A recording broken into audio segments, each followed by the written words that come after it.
sih kita harus lapor SPT?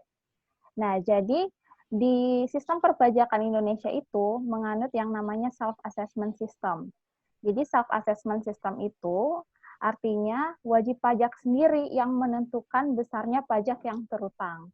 Jadi kalau misalnya dijabarkan di sini, jadi dari mulai mendaftarkan diri untuk memperoleh NPWP, menghitung, memperhitungkan, menyetor, sampai melaporkan pajak, itu wajib pajak sendiri yang melakukan tahapan tersebut berdasarkan peraturan perundang-undangan perpajakan.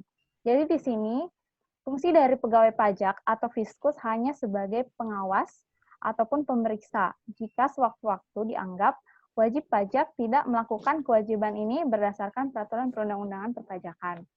Nah, jadi karena bertumpu pada wajib pajak, maka di self-assessment system ini negara sangat mengharapkan kesadaran wajib pajak untuk melaksanakan kewajiban perpajakannya. Jadi beda saat zaman dulu ya, sebelum tahun 1986, di mana pajak terutang itu berdasarkan keputusan dari pegawai pajak. Nah, sedangkan ini itu berdasarkan kesadaran wajib pajak sendiri untuk membayar pajak, untuk mengetahui seberapa. Jadi pemerintah itu hanya mendorong bagaimana masyarakat Indonesia itu tuh paham seberapa besar pentingnya pajak untuk pembangunan bangsa, seperti itu. Nah, di sini untuk pelaporan SPT kita akan fokus ke untuk kewajiban perpajakan ini kita akan fokus ke melaporkannya. Nah, untuk melaporkan pajak yang terutang ini, kita menggunakan yang namanya SPT. Nah, apa itu SPT? Bapak Ibu sekalian, jadi SPT ini singkatan dari Surat Pemberitahuan Tahunan. Surat pemberitahuan ini adalah surat yang digunakan oleh wajib pajak untuk melaporkan perhitungan dan atau pembayaran pajak, objek pajak, dan atau bukan objek pajak, dan atau harta dan kewajiban. Nah, jadi walaupun misalnya kita sudah bayar, kita sudah menghitung, kita sudah menyetorkan pajak yang terutang, nah kita juga masih punya kewajiban untuk melaporkan pajak yang telah kita bayar. Jadi atas, misalnya nih kita bayar 1 juta, nah disitulah di SPT dijelaskan sejutanya itu dari mana. Kita bayar 1 juta itu karena penghasilan kita sekian, biaya-biayanya sekian, dan seterusnya. Seperti itu. Nah, di sini karena sebetulnya ada berbagai macam SPT, kita fokusnya di sini untuk SPT tahunan PPh Badan 1771. Nah, Bapak Ibu sekalian, maksud dari 1771 di sini itu adalah kode dari formulir SPT-nya sendiri. Jadi ada banyak, begitupun misalnya SPT masa, ada PPN, PPh 21, dan sebagainya, itu ada kode formulirnya sendiri. Seperti SPT tahunan PPh orang pribadi itu menggunakan kode 1770. Nah, jadi kalau 1771 itu artinya SPT tahunan PPh badan. Nah, di sini Bapak Ibu sekalian ini ada foto ya. Ini formulir SPT tahunannya. Nah, jadi dalam bentuk manual bentuknya seperti ini. Nah, untuk pelaporannya sendiri itu ada 2. Jadi kita bisa melaporkan secara manual, kita datang ke kantor pajak, membawa formulir yang telah diisi, atau bisa dengan online. Nah, untuk online sendiri, Direktorat Jenderal Pajak itu sudah membangun sistem online untuk layanan perpajakan itu sudah lama. Untuk fasilitas nanti yang akan kita gunakan sendiri sudah ada sejak tahun 2016. Namun di proses pemberlakuannya itu secara bertahap.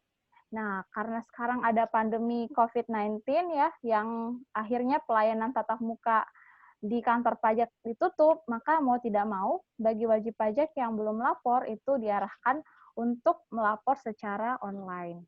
Nah, seperti itu. Nah, batas waktu pelaporan SPT tahunan PPh Badan itu 31 April. Ini sesuai dengan Undang-Undang Ketentuan Umum dan Tata Cara Perpajakan, Undang-Undang Nomor 16 Tahun 2009, itu diatur terkait dengan batas waktu pelaporan SPT tahunan. Jadi itu 31 April. Nah, kalau lewat dari 31 April, Bapak Ibu sekalian, itu akan dikenakan denda berdasarkan Undang-Undang KUP. Untuk badan itu akan dikenakan denda sebesar 1 juta. Nah, kalau orang pribadi itu dikenakan denda sebesar 100.000.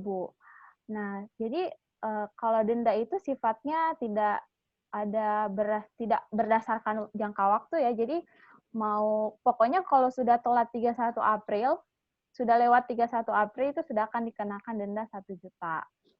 Seperti itu.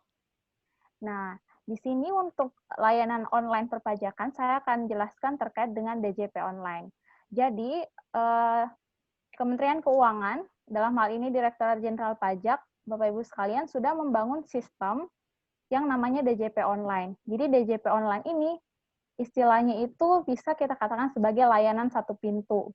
Jadi dengan membuka situs djponline.pajak.go.id, Bapak Ibu sudah bisa mulai dari lapor, bayar, mau cek peraturan perundang-undangan, mau unduh formulir, ini semuanya bisa di sini Bapak Ibu sekalian.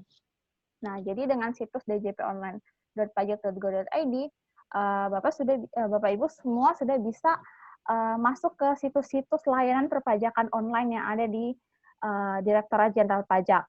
Nah, di sini saya jelaskan sedikit ya. Mungkin Bapak Ibu sekalian nanti bisa coba juga. Di sini untuk yang profil, di sini ada profil terkait dengan DJP itu sendiri, seperti struktur organisasi dan sebagainya. Nah, di sini terkait dengan peraturan perundang-undangan. Jadi kalau misalnya Bapak Ibu mau cari dasar hukum dari perpajakan atau mau tahu dasar hukum misalnya pajak yang Ibu bayar, ini bisa cek di sini. Terus unduh di sini bisa unduh aplikasi e-faktur misalnya, kan biasanya harus datang ke kantor pajak tuh, harus datang ke helpdesk. Nah, ini sebenarnya sudah bisa diunduh lewat djponline.pajak.go.id. Jadi ini hanya situs Bu ya, jadi nggak perlu download aplikasi. Nah, dan perlu saya sampaikan, situsnya harus djponline.pajak.go.id. Karena di internet itu sangat banyak situs-situs yang memiripkan diri dengan situs resmi milik pemerintah. Dan itu bahaya Bu ya kalau misalnya kita sudah upload NPWP di situs-situs yang ternyata bukan punya pemerintah gitu. Padahal kan data-data kita sebenarnya itu bersifat rahasia. Nah, jadi kita nanti akan fokus ke menu lapor ini. Nah, jadi jenis layanan lapor DJP online itu ada dua, Bapak Ibu sekalian. Jadi ada e-filing dan ada e-form. Nah, bedanya apa? Untuk e-filing, itu dia harus terkoneksi internet dari awal sampai akhir. Jadi dari awal pengisian sampai submit, itu harus terkoneksi internet. Dan umumnya e-filing ini untuk karyawan yang tidak melakukan usaha atau pekerjaan bebas. Jadi untuk SPT orang pribadi, juga bisa untuk badan. Tetapi yang e-filing ini umumnya dibuat badan yang terdaftar di DJP, di KPP Madya atau Kanwil wajib pajak, Kanwil DJP wajib pajak besar dan sebagainya. Nah, kalau misalnya badannya itu belum diaudit sama akuntan publik, terus tidak memiliki konsultan pajak, umumnya itu menggunakan e-form. Ya, jadi dia masuknya ke e-form. Jadi e-form ini selain untuk badan yang tadi, itu juga untuk orang pribadi yang melakukan usaha atau pekerjaan bebas, seperti itu.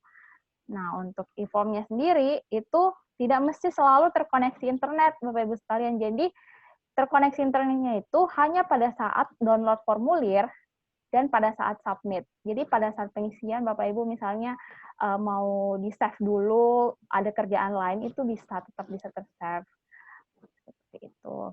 Nah, pada edukasi kita kali ini, kita akan memandu untuk menggunakan e-form. Kenapa kami memilih untuk mengedukasi Bapak Ibu sekalian menggunakan e-form? Karena ada beberapa kelebihan. Yang pertama terkait dengan efisien.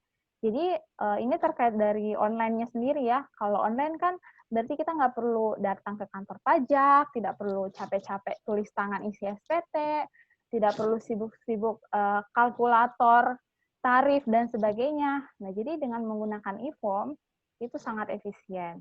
Dan yang kedua, itu tidak terkoneksi internet, yang seperti saya jelaskan tadi. Jadi kalau misalnya e-filing, itu kan harus terkoneksi internet tuh. Jadi kalau misalnya di tengah-tengah pengisian, terus tiba-tiba ada listrik padam, wifi di rumah mati, nah itu harus ulang lagi dari awal. Terus yang ketiga, itu ada menu print dan save. Menurut saya ini juga sangat penting. Kenapa? Karena untuk e-filing, jadi ada aplikasi e-filing tadi, itu tidak bisa di-print ataupun di-save. Kalau kita misalnya membutuhkan SPT kita tuh harus datang ke kantor pajak untuk minta ke akun representatif. Nah, sedangkan kalau menggunakan e-form, kita bisa save maupun print SPT yang telah kita isi. Seperti itu. Nah, dan yang terakhir ini juga sangat penting menurut saya, kelengkapan SPT terjamin. Nah, ini juga berlaku untuk layanan online lainnya. Beda dengan manual, Bu ya, kita tidak tahu yang mana nih yang perlu diisi.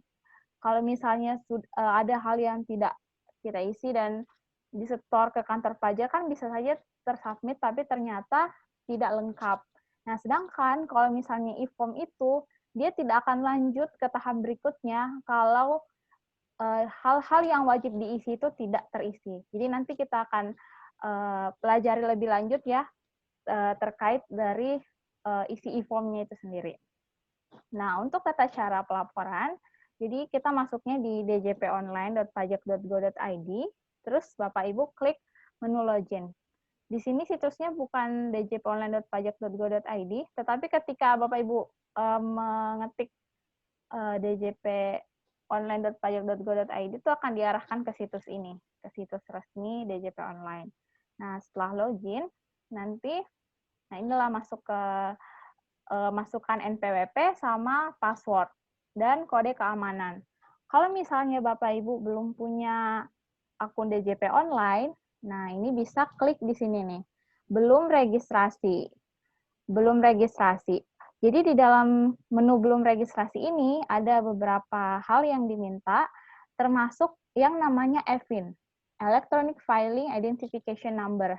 Jadi EFIN itu sebenarnya dulu harus datang ke kantor pajak atau bisa juga melalui online ya seperti email dan sebagainya. Tapi karena kantor pajak tutup sekarang, jadi Bapak Ibu sekalian bisa mengajukan EFIN lewat email ataupun lewat Twitter juga bisa, kering pajak juga bisa.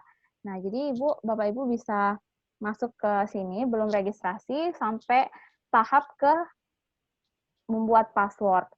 Setelah sudah punya akun DJP online, nah akan kembali lagi, diarahkan kembali untuk memasukkan NPWP dan password. Begitupun dengan lupa kata sandi, kalau Bapak Ibu lupa kata sandi juga bisa, itu lupa kata sandi, lupa email, selama Bapak Ibu tetap mempunyai EFIN,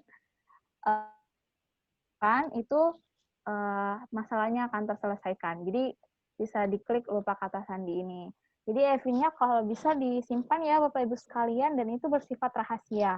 Karena dengan EFIN, walaupun orang lain itu tidak tahu password maupun email Bapak Ibu sekalian, itu dia tetap bisa akses akun DJP online-nya badan dari Bapak ataupun Ibu sekalian. Nah, selain akun DJP online, yang harus kita persiapkan juga itu adalah laporan keuangan. Nah, jadi yang wajib, kan laporan keuangan ada banyak ya, setahu saya ada laba rugi, ada statement of owner equity, ada cash flow dan sebagainya. Nah, yang wajib untuk Bapak Ibu laporkan di sini yaitu laba rugi dan neraca. Nah, untuk yang laba rugi di sini, nah jadi ini contoh perusahaan dagang sederhana. Jadi ditulislah berapa omsetnya, berapa HPP-nya, dan biaya-biayanya, seperti itu. Nah, tapi saya perlu sampaikan juga bahwa laporan keuangan komersial ya yang digunakan bisnis seperti biasanya itu sedikit berbeda dengan laporan keuangan fiskal atau laporan keuangan dalam perpajakan. Nah, jadi khususnya terkait biaya-biaya ini, ada biaya-biaya tertentu yang tidak boleh dikurangkan di ketentuan perpajakan. Contoh misalnya, badannya Bapak Ibu ini menyumbang. Nah, tidak semua sumbangan itu boleh dikurangkan boleh menjadi pengurang penghasilan dari badan Bapak Ibu sekalian. Jadi ada aturan tertentu. Jadi sumbangan itu hanya untuk bencana alam nasional yang ditetapkan dalam peraturan pemerintah, terus hanya untuk pembangunan infrastruktur, fasilitas pendidikan dan sebagainya. Jadi tidak Bapak Ibu ini silahkan dicek di pasal 6 dan pasal 9 Undang-Undang Pajak Penghasilan, bisa dicek untuk memastikan apakah laporan laba rugi Bapak Ibu sudah sesuai dengan laporan laba rugi sesuai ketentuan fiskal. Seperti itu. Dan ini juga sama ya seperti penjualan. Kalau di akuntansi kan setahu saya ada apa itu yang metode akrual sama kas. Nah, begitupun juga misalnya untuk penentuan HPP ada LIFO, FIFO, average. Nah, untuk HPP sendiri itu cuma boleh FIFO, first in, first out, sama yang average. Nah, jadi kalau LIFO itu tidak diperkenankan dalam perpajakan. Begitupun juga dengan pengakuan penghasilan. Dan intinya yang mau saya sampaikan, Bapak Ibu, laporan keuangan badannya itu harus taat asas. Jadi, setiap tahun kalau misalnya pakai kas ya pakai kas, pakai akrual pakai akrual. Kalau average seterusnya pakai average. Boleh mengubah metode tapi harus ke kantor pajak terlebih dahulu seperti itu. Nah, ini untuk yang neraca. Dan jangan lupa ya Bapak Ibu sekalian, di sini untuk nama penanggung jawab, jadi nama penanggung jawab badannya ditanda tangan dan di seperti itu. Nah, ini disiapkan menjadi satu file PDF. Jadi neraca dan laba ruginya ini satu file PDF untuk kemudian diupload. Nah, ini kan tadi perusahaan dagang sederhana ya. Nah, ini juga ada lampiran tambahan, yaitu daftar peredaran bruto dan pembayaran PPh berdasarkan PP 23 tahun 2018. Jadi ini PP yang mengatur tentang UMKM, jadi badan maupun orang pribadi yang menjalankan usaha yang omsetnya di bawah 4,8 M. Jadi kalau omsetnya di bawah 4,8 M, itu akan menggunakan PP 23 ini. Nah, itu dibayarnya tiap bulan, Bapak Ibu sekalian, dan atas rekap omset dan pembayaran pajak tiap bulannya itu juga perlu dilaporkan dalam SPT PPh tahunan ini. Seperti itu. Nah, tadi kan sudah login nih. Kita klik menu lapor, terus klik yang e-form. Setelah itu, nah, di grup sudah disampaikan ya, Bapak Ibu, rekan-rekan semua, di situ disampaikan harus menggunakan viewer. Jadi ada aplikasi tambahan, aplikasi viewernya untuk melihat SPT-nya sendiri. Nah, Bapak Ibu bisa download di sini. Ini ada linknya di sini, nanti bisa download, kemudian diinstal, dan seterusnya. Seperti itu. Karena kalau tidak download ini, SPT-nya tetap terdownload, tapi tidak bisa terbuka. Seperti itu. Nah, terus nanti setelah download ini, Bapak Ibu klik buat SPT. Oh iya, di sini juga nanti akan muncul lampiran-lampiran daftar SPT yang sudah pernah dilapor tahun-tahun sebelumnya.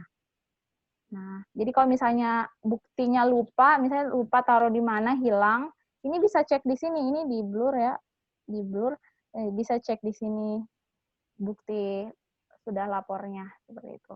Nah, ini, oh ya ini kebalik ini slide-nya. Jadi mestinya ini dulu buat SPT, lalu kemudian nanti diisi tahun pajaknya. Kalau sekarang berarti tahun pajak yang kemarin ya, Bapak Ibu sekalian, jadi tahun pajak 2019. Jadi kalau tahun depan, tahun pajak 2020. Statusnya di sini normal, kalau pertama kali. Pembetulan ini misalnya ada kesalahan, boleh badannya Ibu misalnya ada salah melaporkan omset misalnya, ya boleh dilakukan pembetulan. Ini pembetulannya tidak dibatasi berapapun. Tapi kalau bisa tetap sebelum tanggal 31 April tahun ini. Seperti itu. Nah, oke. Dan ini ada pilihan hanya kirim token, ini nggak usah diklik Bu ya. Ini nggak usah diklik. Hanya kirim token ini kan nanti ada token yang akan dikirim ke email. Kalau tidak masuk di emailnya boleh diklik kirim permintaan. Tapi untuk download formulirnya ini tidak perlu diklik Bapak Ibu sekalian, terus nanti klik kirim permintaan. Setelah kirim permintaan nanti akan otomatis muncul formulirnya akan terdownload otomatis dan nanti akan dibuka melalui aplikasi viewernya itu. Seperti itu ya Bapak Ibu sekalian. Untuk selanjutnya terkait isi dari e-formnya sendiri, tata cara lapornya akan dilanjutkan sama pemateri berikutnya. Seperti itu, Kak Gita. Oke, terima kasih Bita atas penjelasannya. Jadi itu sampai tahap pelaporan Download SPT, viewer. ya download ininya. Nah, untuk tahap-tahap selanjutnya kita akan serahkan kepada pemateri selanjutnya yaitu Kak Andi Nugraha Darmawali. Dipersilahkan Kak.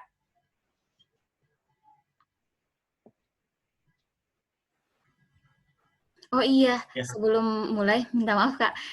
Bagi teman-teman yang mau bertanya, silahkan chat di ini ya, bertanya lewat chat ya. Oke, silahkan Kak. ya baik Bapak Ibu, selamat sore ya. Menjelang buka puasa, semoga kita semua tetap semangat, apalagi di tengah-tengah pandemi ini, kita stay di rumah aja, laporannya harus tetap jalan. Ya, perkenalan singkat, nama saya Nugraha Darmawali ya. Eh,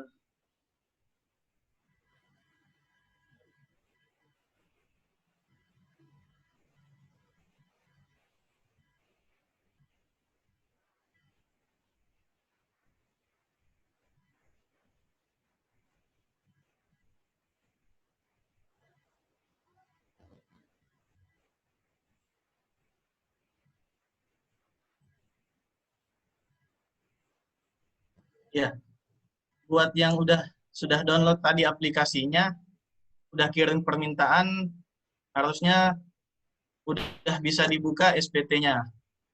Nah, tampilan SPT saat dibuka itu kayak gini. Nah, setelah setelah dibuka, time viewer tadi kan membantu Bapak Ibu buat membuka aplikasinya. Buat membuka SPT-nya. Nah, tampilan pertama kayak gini. Ini tampilan SPT 1771. Biasanya di kolom nomor telepon itu warna merah. Itu minta dilengkapi dulu. Biar kita bisa lanjut di buka lampiran lainnya. Nah, biasanya di nomor telepon ini warna merah. Kita nggak akan bisa move atau nggak akan bisa pindah kalau belum diisi dulu. Nah, ini tampilan induknya. Kita bakal klik di sini buat milih lampiran. Bapak Ibu sekalian, untuk SPT tahunan PPh Badan, kita bakal ngisi mulai dari belakang. Jadi, ketika kita ngeklik ini, nah, pilihannya kayak gini. Pilihannya kayak gini. Nah, kita akan mulai ngisi di lampiran khusus 1A. Lampiran khusus 1A. Nah, tampilannya kayak gini. Bapak Ibu yang udah punya para pelaku usaha, di sini kita bakal menginput penyusutan aset perusahaan masing-masing. Jadi kita bakal jenis harta perusahaannya apa, kemudian kelompok harta ini ada 4 kelompok ya, kelompok 1, 2, 3, 4, dan kelompok jenis hartanya kan ada 2, harta berwujud dan nggak berwujud.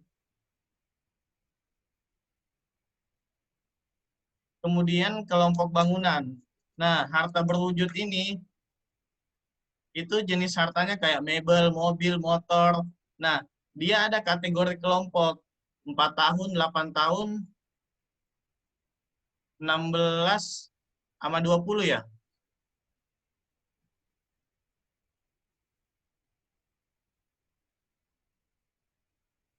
Yang masing-masing masa manfaatnya beda-beda, tergantung aset perusahaannya Bapak Ibu. Tinggal pilih bulan perolehannya kapan, tahun perolehannya kapan, harga belinya dulu di tahun itu berapa, kemudian nilai yang telah disusutkan. Nah, untuk metode penyusutan ini ada garis lurus dan saldo menurun. Metode penyusutan iya sama, penyusutan fiskalnya itu nilai sisa dari harga perolehan dan nilai sisa bukunya. Sehingga ini yang diakui atas nilai asetnya Bapak Ibu sekalian. Keterangannya kasih aja meja, kursi atau apa dan sebagainya. Mobil, motor. Kalau Bapak Ibu bergerak misalkan di perusahaan dagang seperti punya aset mesin apa gitu. Misal Bapak Ibu di perusahaan ini tekstil, bikin baju dan lain-lain, pasti asetnya mesin jahit. Nah, itu bisa disusutkan.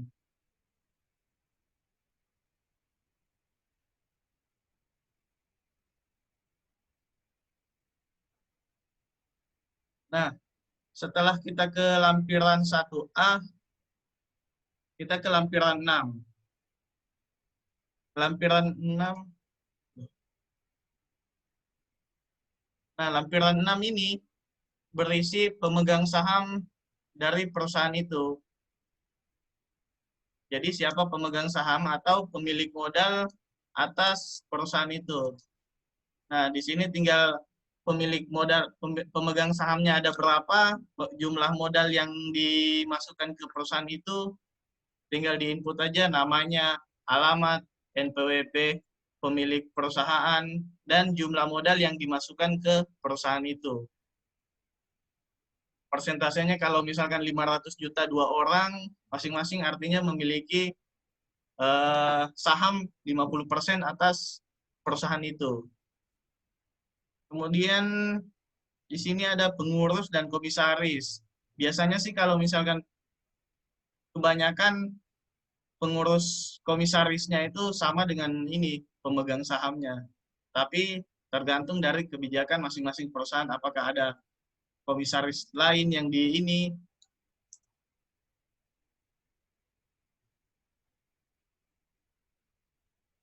Oh, ini lampiran 5 ya. Sebelum lampiran 5 tadi, ini lampiran 6. Sorry, kelewatan tadi. Tapi kurang lebih sama. Kalaupun Bapak Ibu nggak isi di sini, bisa dipindahkan di lampiran 5. Isinya sama aja.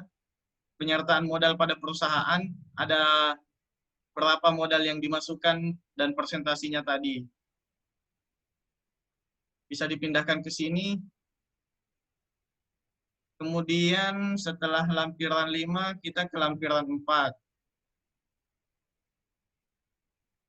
Nah, oh ya.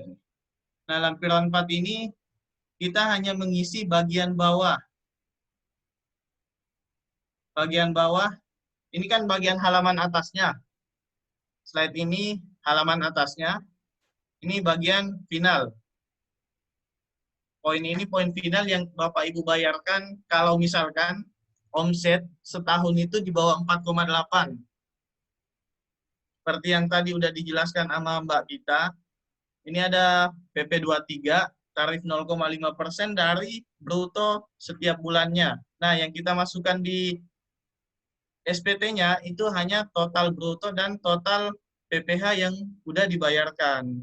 Jadi tinggal input PPh final yang Bapak Ibu laksanakan kewajibannya sekarang, kemudian DPP-nya, dasar pengenaan pajaknya, tarif PP 23 sekarang 0,5, bagi Bapak Ibu yang mungkin udah bertahun-tahun lapor, mungkin kita refresh kembali PP 46 ya, 1% yang sebelumnya, kemudian pemerintah mengubah tarifnya menjadi lebih rendah, 0,5. Nah, ini angka ini bakal sama dengan angka yang udah dibayarkan sama Bapak Ibu sekalian. Jadi 15 juta ini yang sudah dibayar selama setahun. Atas DPP pendapatan bruto, bruto itu kotor ya, pendapatan kotor selama setahun senilai 3M. Jadi hanya ini aja yang dipindahkan dari peredaran bruto atau pembayaran yang Bapak Ibu lakukan setiap bulannya. Nah, kemudian kita ke lampiran 3. Lampiran 3 kita isi kalau misalkan Bapak Ibu ada transaksi dengan bendahara selaku pemotong atau pemungut, atau ada transaksi dengan pihak yang memiliki kewajiban pemotongan pajak PPh pasal 22 atau 23. Dan biasanya sih kalau para pelaku usaha, rekan kawan transaksinya yang memiliki kewajiban ini itu bendahara-bendahara. Misal pelaku usaha Bapak Ibu di bidang apa, terus kemudian transaksi dengan bendahara biasanya ada pemungutan ini pasal 22. Contohnya misalkan usaha Bapak Ibu bergerak di bidang pengadaan. Nah, pengadaan ini kan sama si bendahara, Bapak Ibu selaku penyedia di sekolah atau instansi pemerintahan menyediakan barang, barang itu belanja, nah biasanya akan dipotong PPh pasal 22.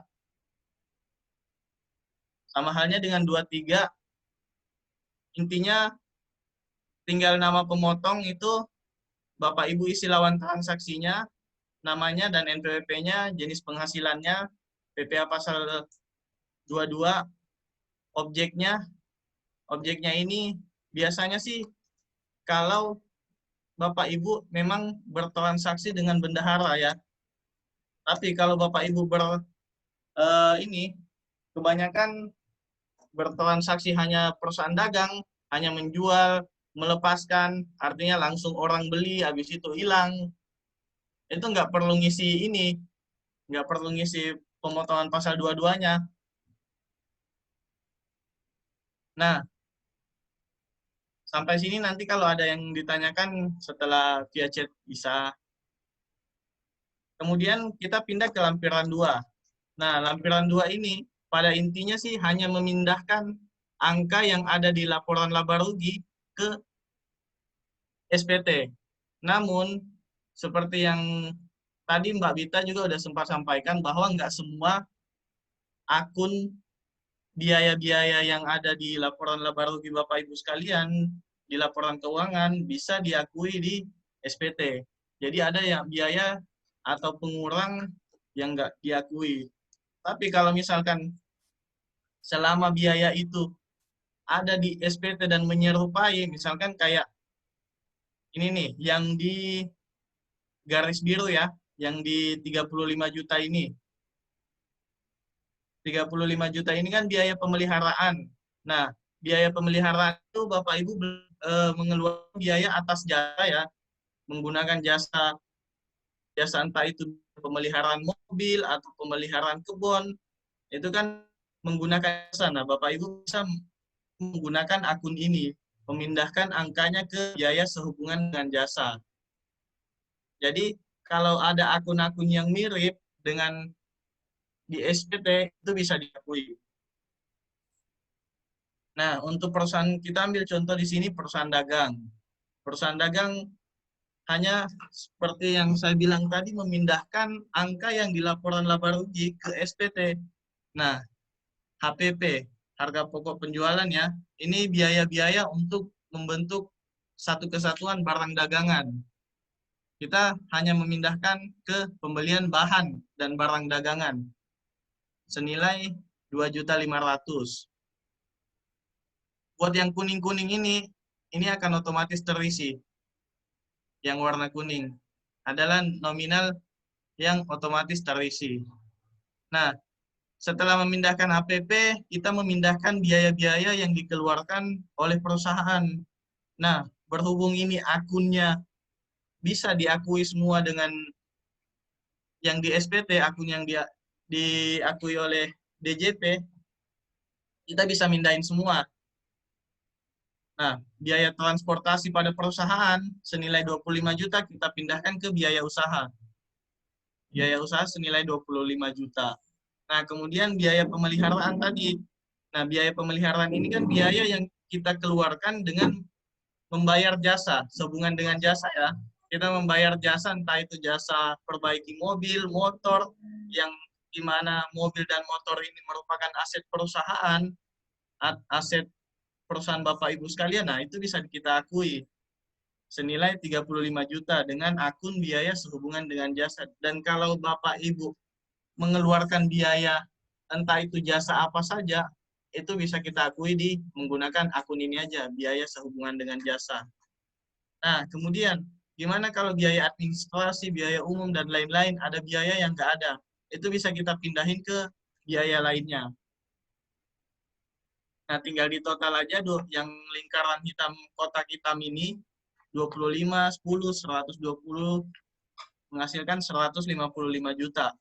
Nah, dia bakal, yang kuning ini nanti bakal ngitung sendiri. Nanti bakal ngitung sendiri nilainya. Nah, setelah lampiran 2 kita akan pindah ke lampiran 1. Intinya perpindahan lampiran kita hanya main di sini, yang di atas tadi.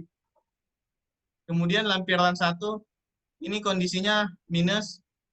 Nah, di sini kita, lampiran ini tampilan belum diapa-apain ya, Bapak Ibu. Ini tampilan belum ada yang kita isi, hanya pindah ke lampiran 1 aja.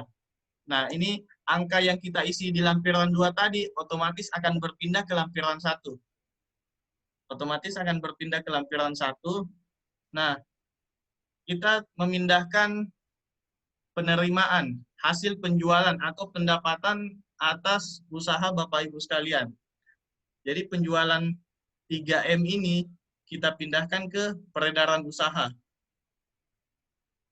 Penjualan. Jadi penjualan Bapak Ibu sekalian setahun kita pindahkan ke sini, yang lingkaran hijau.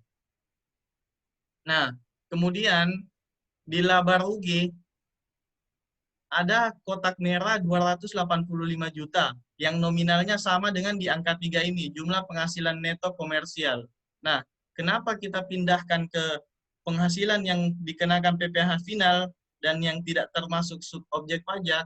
Karena Bapak Ibu udah bayar tadi yang per bulan-bulan itu. Udah ada yang 300 juta tadi DPP-nya, kemudian dibayarkan 15 juta. Sehingga neto bersih ini udah kita tinggal, intinya udah nggak diakui lagi. Karena Bapak Ibu udah membayar per bulan tadi. Kalau misalkan nggak kita akui sebagai final tadi, dia akan di SPT itu akan menerapkan tarif PPh pasal 17 yang tarif progresif. Nah, biasanya itu dipakai buat perusahaan dengan penghasilan 4,8 ke atas. Jadi, laba yang tadi, laba perusahaan ini, kita pindahkan ke poin 4 ini di lampiran 1.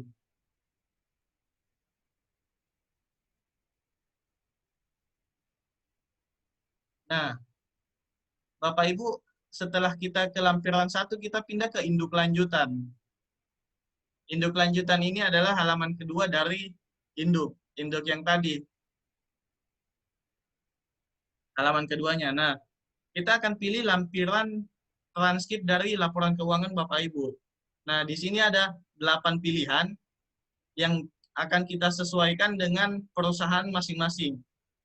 Nah, bagaimana kalau misalkan perusahaan Bapak Ibu tidak ada di list ini, kita akan menggunakan non-kualifikasi. Jadi, lampiran 8A 6. Misalkan Bapak Ibu bergerak di bidang jasa. Saya perusahaannya jasa. Nah, sedangkan di sini nggak ada perusahaan jasa. Jadi, kita bisa menggunakan non-kualifikasi. Non-kualifikasi digunakan kalau perusahaan Bapak Ibu nggak ada di poin-poin yang lainnya. Tapi kalau kayak perusahaan dagang ada, langsung pakai perusahaan dagang aja. Misalkan perusahaan lain-lainnya yang ada di sini, industri manufaktur. Tapi kalau nggak ada di poin 1, 2, 3, 4, 5, 7, dan 8, Bapak Ibu boleh menggunakan non-kualifikasi. Nah, untuk yang contoh yang tadi kita pakai perusahaan dagang. Tinggal diklik aja perusahaan dagang, kemudian buka halaman. Buka halaman, tampilannya akan kayak gini. Nah, ini tampilan setelah memindahkan neraca ya.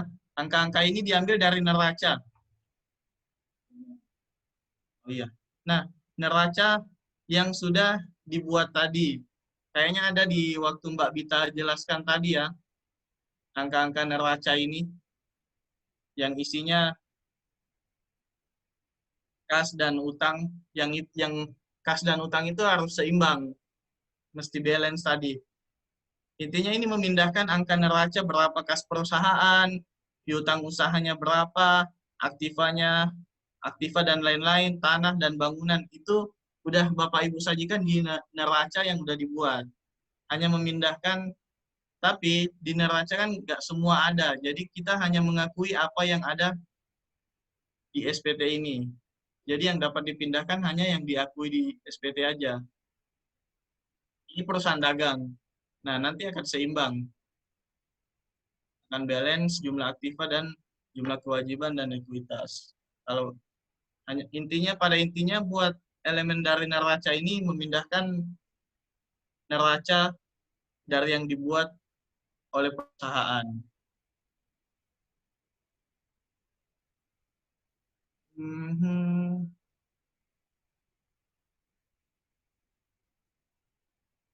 Iya, kalau udah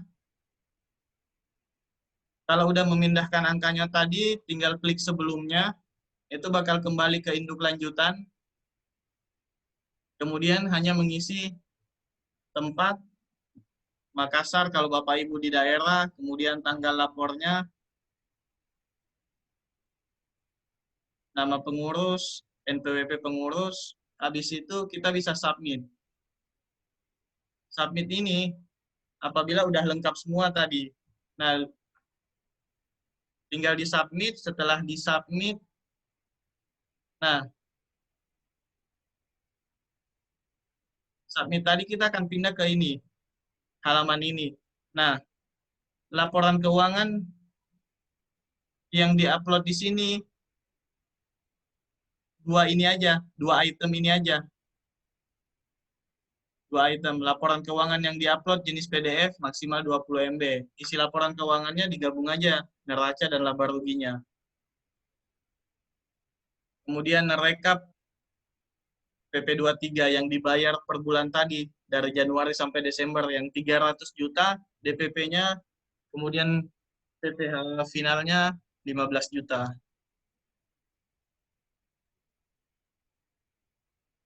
Nah, kalau misalkan ada dokumen lain yang mau dilampirkan, bisa dilampirkan di dokumen lampiran lainnya.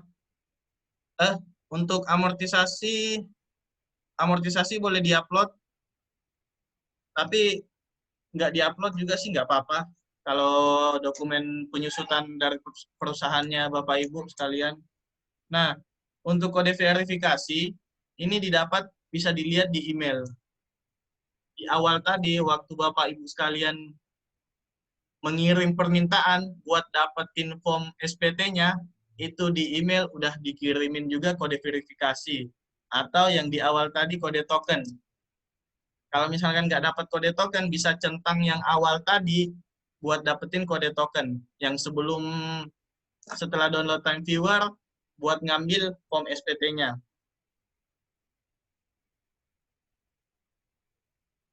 Nah, ini kondisi udah upload, terupload laporan keuangannya yang berisi laba rugi sama neraca, kemudian rekap pembayarannya PP23,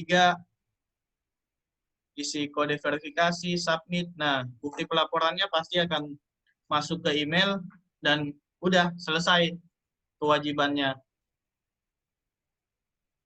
Udah, bukti pelaporan ini sama aja sama aja ya.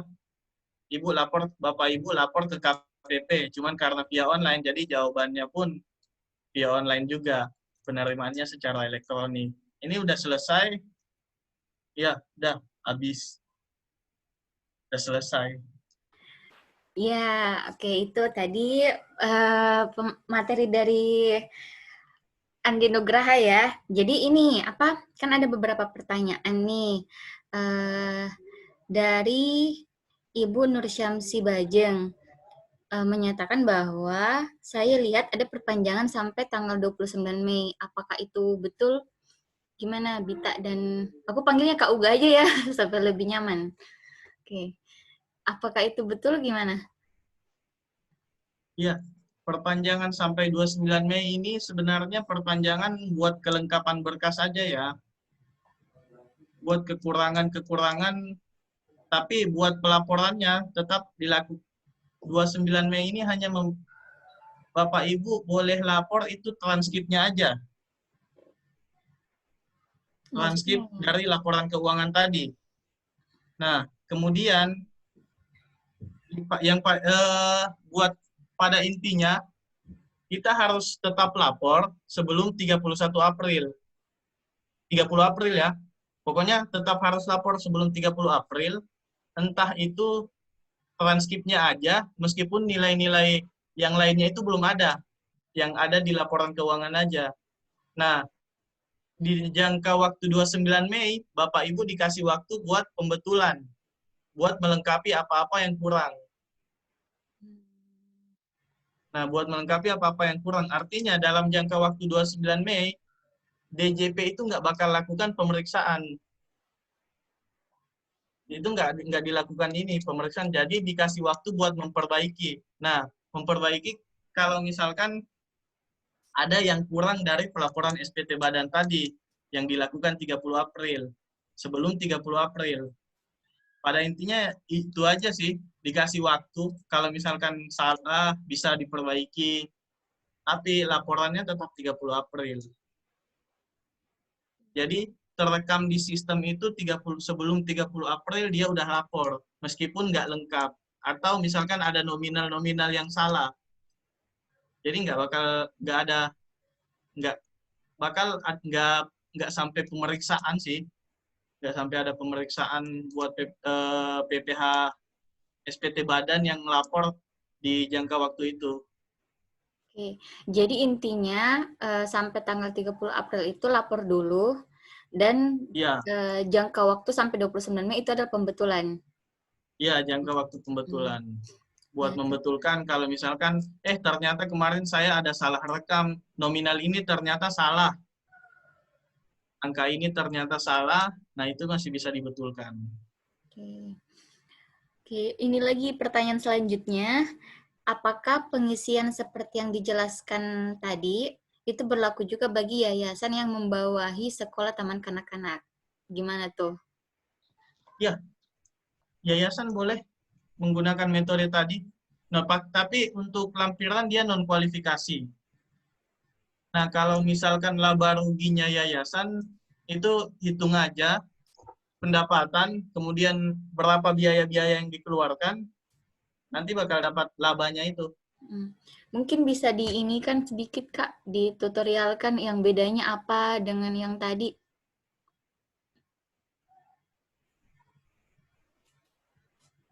Kalau yayasan, kita dari belakang ya pada intinya sama. 1A kalau misalkan aset, kemudian modal sama, pemegang sahamnya atau pemiliknya boleh masukkan ke yayasan, artinya bangun perusahaan kan pasti butuh modal.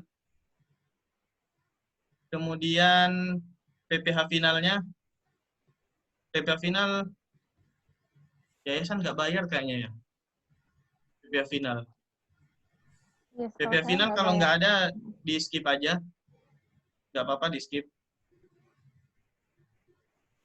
Habis itu lampiran 3, ini kalau ada ya, kalau ada dilengkapin aja. Bedanya sih di sini, laba rugi tinggal pendapatan yayasan aja, kemudian biaya operasionalnya yayasannya dikurangin itu aja. Operasional yayasan kan nggak ini. Bedanya di ini aja, pakai non kualifikasi. Lampiran 8A 6. Dia pakai non kualifikasi kalau untuk yayasan. Nanti netonya tetap samain. Non kualifikasi, neracanya tinggal dipindahkan aja, kasih yayasan. Laporan keuangan pasti yayasan ada kok, mestinya ada. Yang biasanya kurang pada yayasan itu kan laba rugi. Kalau untuk yayasan, nah laba ruginya bisa ambil dari ini aja, pendapatan yayasannya dikurangin biayanya. Biaya selama yayasan itu beroperasional setahun. Udah, itu aja sih non kualifikasi. Nanti itemnya kurang lebih sama sih. Kalau ini di elemen neracanya. Izin menambahkan, Kak. Jadi Ya, silakan, Kak. kalau yayasan kan tetap sama, Bu, ya, bikin laporan keuangan, lampiran-lampiran semuanya tadi sama. Nah, cuma kan ada istilahnya sisa lebih ya, kalau saya tidak salah, kalau yayasan itu. Jadi misalnya ada beberapa keuntungan, nah itu kan pada umumnya biasanya digunakan kembali untuk misalnya operasional dari lembaga pendidikannya itu sendiri. Nah, jadi kalau misalnya untuk itu, nanti ditambahkan aja, Bu, biayanya di situ. Jadi di atas atas labanya itu digunakan kembali untuk untuk mengadakan sarana dan prasarana kegiatan. Dan nanti di akhirnya itu, misalnya nih tadi ada laba 500 juta. Nah, rencananya 500 jutanya ini semuanya akan digunakan untuk pengadaan misalnya pengadaan sarana dan prasarana sekolahnya Ibu. Nah, nanti di lampiran itu yang tadi ada lampiran-lampiran yang harus dimasukkan, itu nanti Ibu masukkan surat pernyataan bahwa atas sisa laba itu digunakan kembali untuk pengadaan sarana dan prasarana pendidikan seperti itu. Nah, bagaimana kalau misalnya ada uang ada laba yang tidak istilahnya tidak digunakan ya untuk operasional yayasannya Ibu. Nah, atau misalnya untuk kegiatan pendidikannya sendiri, itu tetap sama seperti yang lainnya. Jadi misalnya 500 juta yang digunakan sarana dan prasarana cuma 300 juta, jadi 200 jutanya ini tetap dikenakan tarif progresif. Seperti itu, yang dikenakan pajak pasal 29. Seperti itu, Ibu. Nur Syamsi Bajang. Nanti di grup, misalnya Ibu sudah mencoba ya buka di laptop, nanti Ibu bisa fotokan kepada kami, karena mohon maaf sekali Bu ya, ini contohnya kami perusahaan dagang.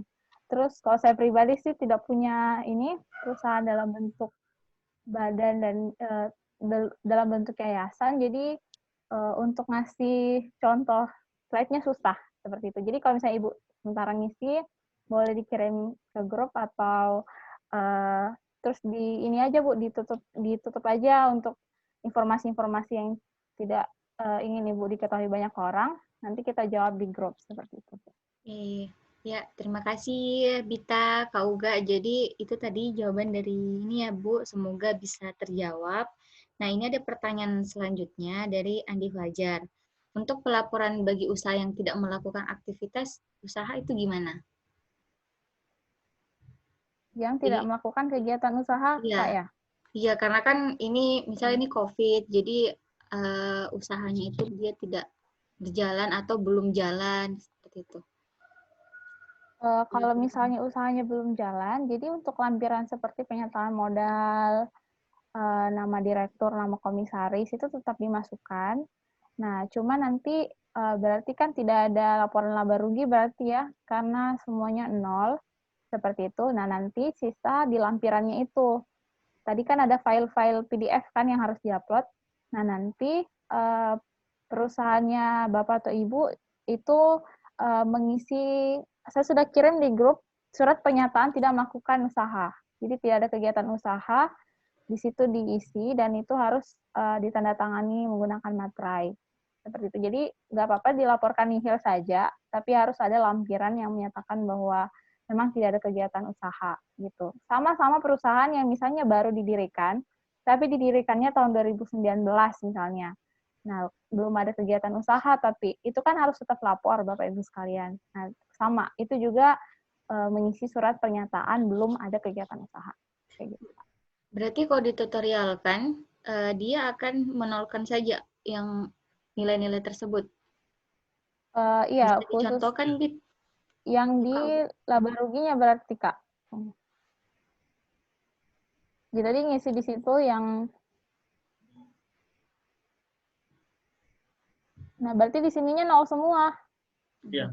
Tidak ada pembelian, tidak ada biaya-biaya pasti.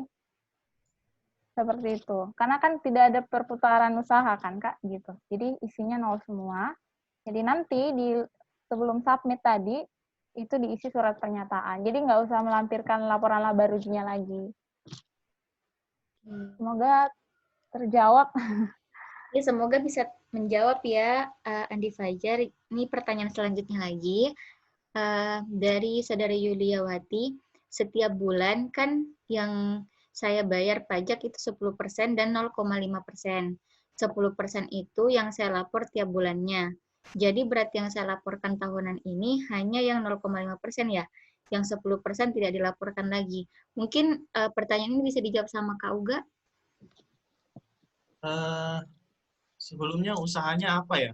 Dan 10% ini atas pembayaran apa yang dilakukan tiap bulan? PPN bukan, Bu? Usahanya PPN. yang pada saat daftar itu dia supplier, jenis lapangan usaha supplier, perdagangan. Tuh dijawab. PPN sih biasanya. Kalau misalkan dia emang PPN 10% sih ya iya PPN sih biasanya. Ya, Itu PPN. udah laporan setiap bulan.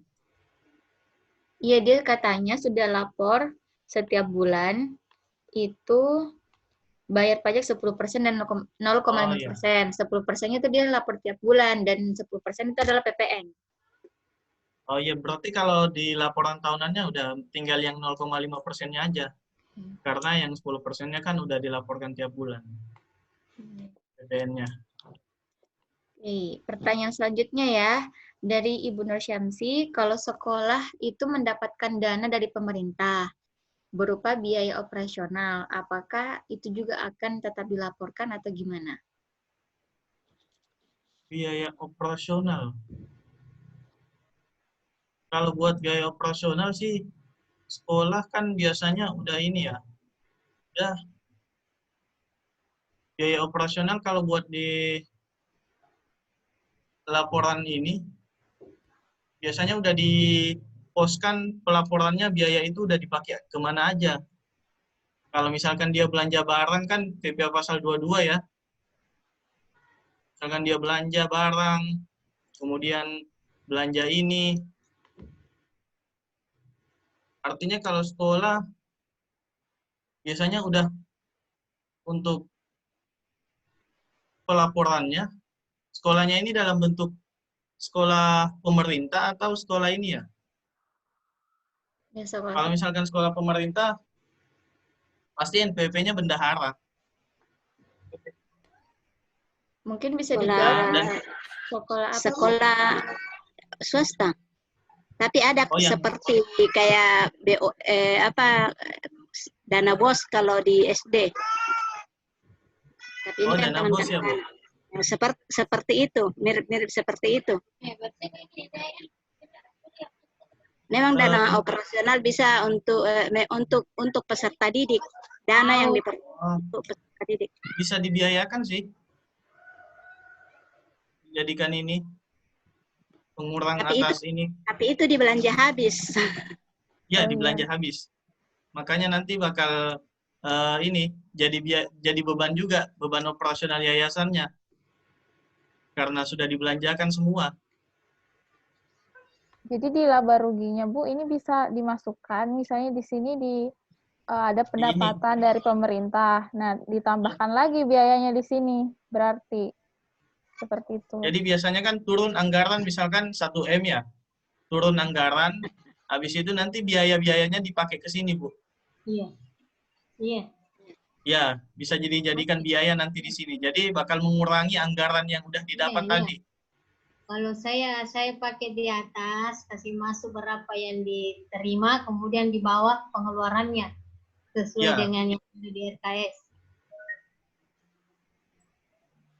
Kan nanti bakal di laba rugi kalau memang habis uangnya pasti bakal 0.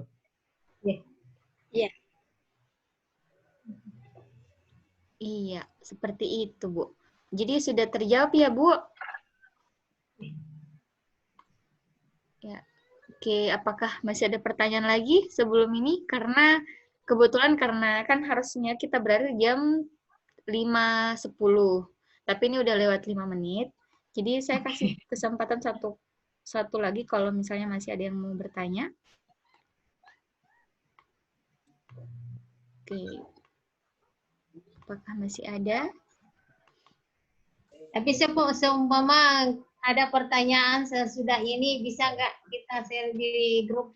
Oh iya, bisa sekali, Bu. Bisa. Jadi, grup itu akan tetap ada H+3. Jadi, ini tanggal 25 berarti 28 ya. 28 tanggal 29 itu baru dihapus. Jadi, setelah ini, Ibu, Bapak sekalian bisa menanyakan langsung sesuai dengan kasusnya yang dialami kepada narasumber. Jadi, narasumber bisa langsung menjawab. Oke. Iya. Maaf, sebenarnya kalau yang seperti yang dijelaskan tadi, saya masih bingung. Jadi sepertinya nanti kalau pada saat penelitian, Ya. saya masih perlu bimbingan. Iya. Bisa sekali, Bu. Biasanya nanti boleh. prakteknya baru ini. Nanti Iya. prakteknya baru enak. Iya. Jadi ini nanti rekor kan saya merekam ini, Bu. Jadi nanti rekamannya ini akan saya kirimkan ke semua peserta. Jadi nanti ada feedback dulu gimana masukannya.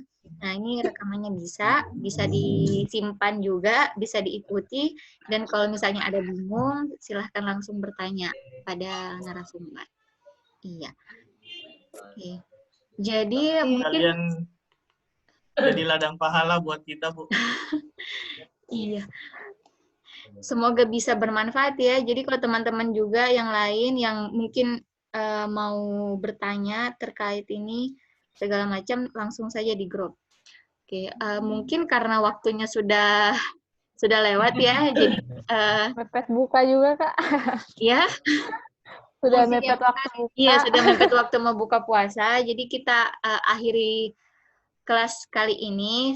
Kami dari tim ini kita mohon maaf jika ada kekurangan. Jadi kita sangat welcome untuk diberi masukan apa-apa saja yang kurang, dan kira-kiranya kalau ada kelas-kelas lagi, rekomendasi kelas-kelas berikutnya bisa sekali untuk memasukkan di kolom feedback nanti. Jadi untuk pertemuan kali ini kami mohon maaf jika ada banyak salah. Mungkin ada dari Dita dan Kak Uga closing statement sebelum menutup. Foto bareng dulu, Kak, ya, sebelum Oh iya, diakhiri. Jadi dinyalakan semua ininya ya. Kegiatan ngabuburit berfaedah. Kak Uga bisa di stop dulu share screen-nya, Kak.